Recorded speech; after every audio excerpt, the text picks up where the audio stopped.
Today's lesson we're going to take a little bit further. So instead of just factoring, now we're going to throw an equals 0 into the problem and you're actually going to solve. So all you have to do is once you get something factored down, depending on how many sets of parentheses you have, is going to depend on how many equations you make. So for example, I have a plus 8, so you have to take a plus 8 and make that equal 0. And this is called using the 0 property.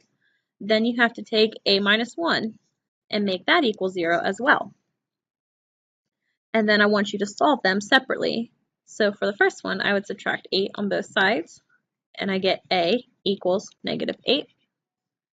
And then the second one, I would add 1 to both sides, and I get a equals 1. So you actually get two different answers, and if you would like to, you can plug them back in to the equation, and you should get 0.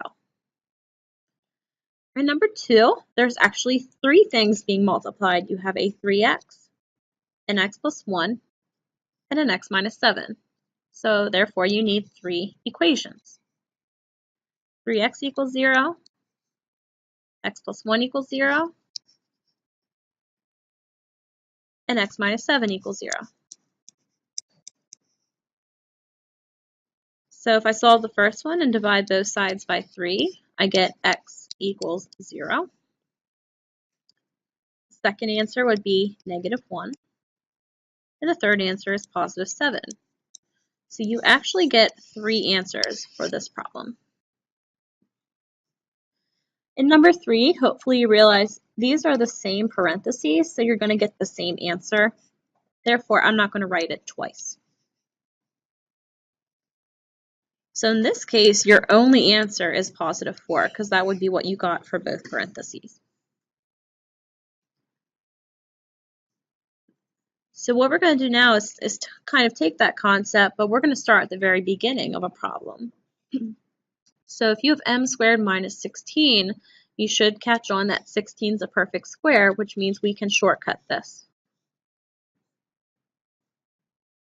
So as a reminder, we're going to split the m's amongst the two parentheses.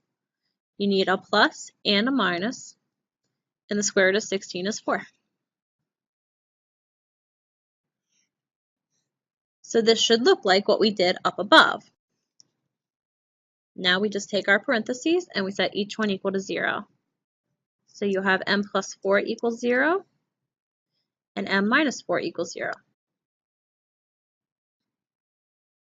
And my two answers will be negative 4 and positive 4. So both of them will work. In number 5, we're almost ready to factor, but we need this side to be 0. Like all the other problems, you need your one side to equal 0 or you cannot use the 0 property.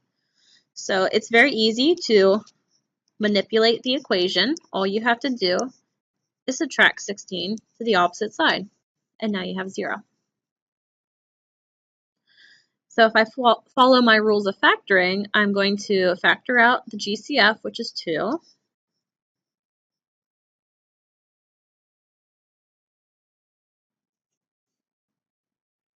And I'm going to bring that 2 down. Draw my x. And in the top, I want negative 8. Bottom is 2. So we're going to get 4 and negative 2. Now we're going to rewrite.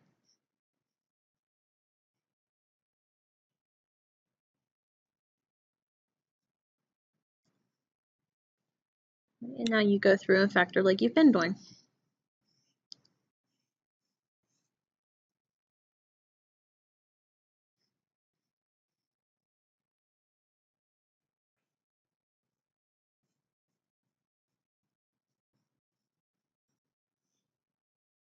So it looks like my answer is going to be 2 times x minus 2 times x plus 4.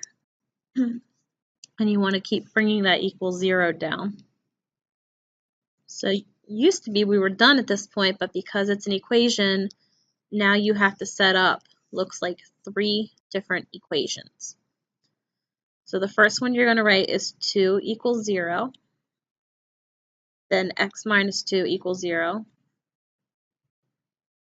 and then x plus 4 equals 0.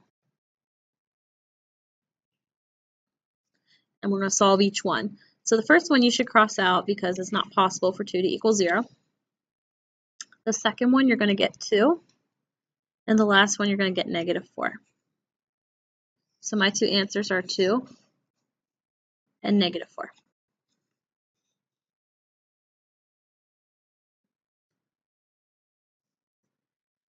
What we're going to do now is take that factoring and that 0 rule, and we're going to actually apply it to a problem. So the first thing we need to do is there is a typo. We're going to need to fix that. This should be 20t, and this should be 25. So the problem says a ball is thrown into the air. The height of the ball, which we'll call h, can be measured depending on the amount of time, which we'll call t in seconds. How many seconds does it take for the ball to hit the ground? So you don't need to get so caught up in the words. They've already done the work.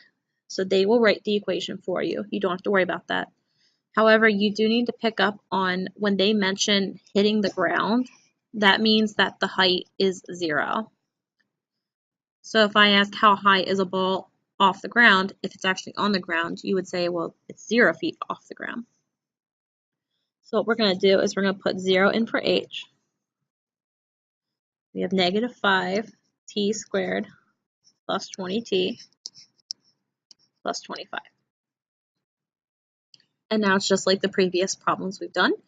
We already have 0 over here, which is good. So we're going to factor out.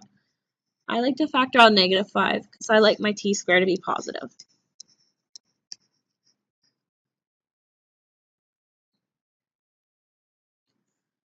Right? And then we just factor like we've been doing.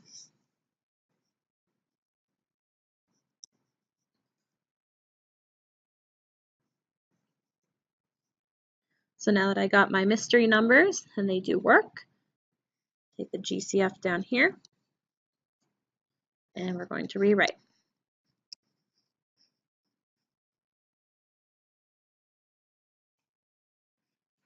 And then just group and factor.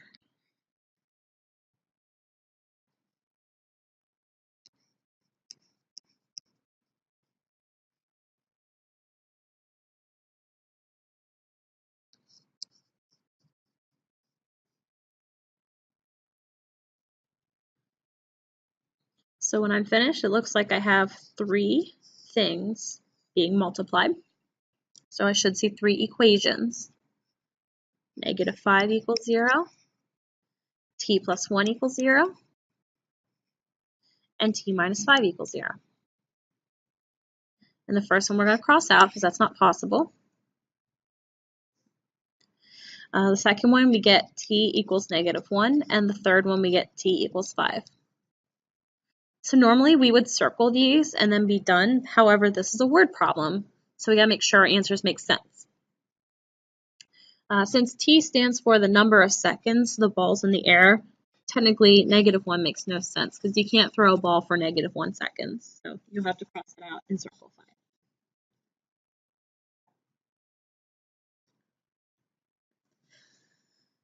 With factoring, we see a lot of area problems, especially with rectangles. So the first thing I'm going to do is draw myself a rectangle. And it says the length is 1 more than twice width. So I'm going to write 1 plus twice w.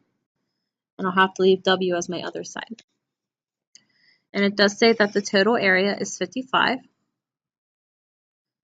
So if I remember, area is length times width. So I'm going to do one side times the other. And they're telling me that that should come out to be 55. So we're going to distribute.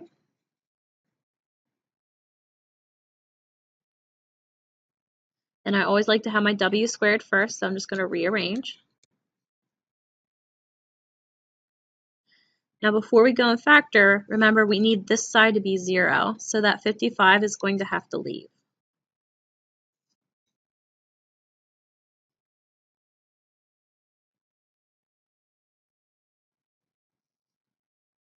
All right, now we're ready to factor. So 2 times 55 is negative 110. And the bottom should be 1. So in this case, my numbers are going to be negative 10 and positive 11. And now I just do my grouping.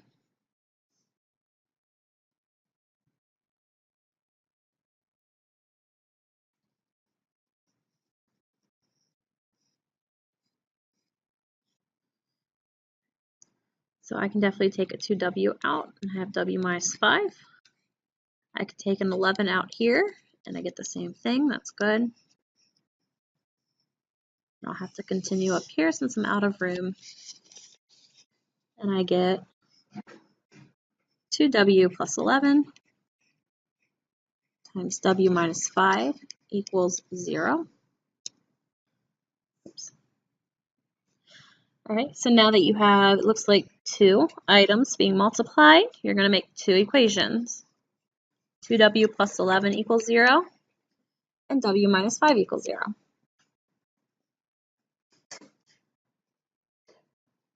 So if you solve the first one, you will subtract 11 and then divide by 2, and you get negative 5.5. And then the second one, you get 5. And again, since this was a word problem, I want to make sure my answer is logical. So you can't have a negative width, so that one gets eliminated. So it looks like 5's your width, and then it's always good to go back and just reread the question to make sure you actually answered it. And it said, what are the dimensions of the rectangle? So you got me the width, but now you need to get the length. So if I put 5 in for w, I'm going to do 1 plus 2 times 5, and I'm going to get 11. Now you're done.